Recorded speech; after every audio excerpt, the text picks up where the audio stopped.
Bırakma git, beni düşünme, rahat ol, yalnız kalabilirim.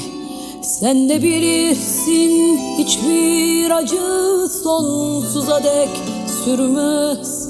Hatta her an yeniden sevebilirim.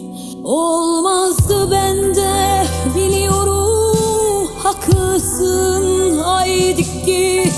Korkma, seninle gerçekten dost olabilirim. Aslında bende uzun zamandan beridir sana ayrılmak istediğimi söylemedim. Haydi git, git, git, gitme, dur ne olursun. Gitme, kal, yalan söyledim, doğru değil. Ayrılığa daha hiç hazır değilim.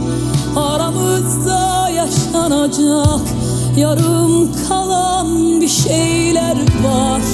Gitme, dur daha şimdiden, deliler gibi özledim.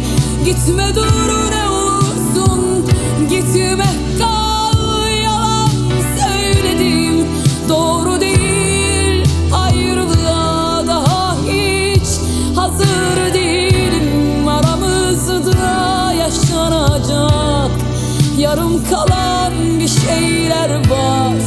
Gitme, dur daha şimdiden, deliler gibi özledim.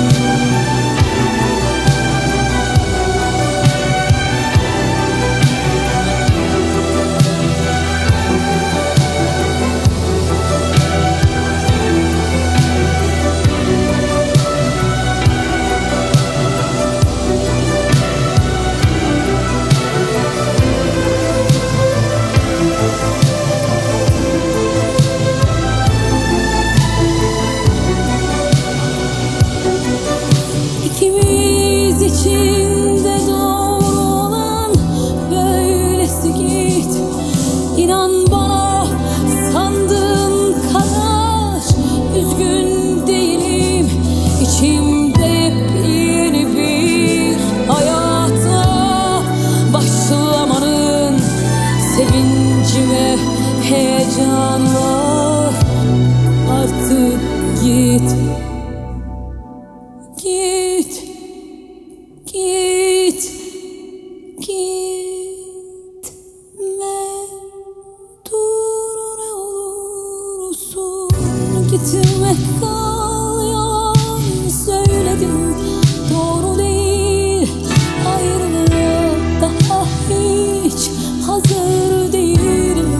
Aramızda yaşanacak yarım kalan bir şeyler var. Gitme, dur daha şimdiden, deliler gibi özledim.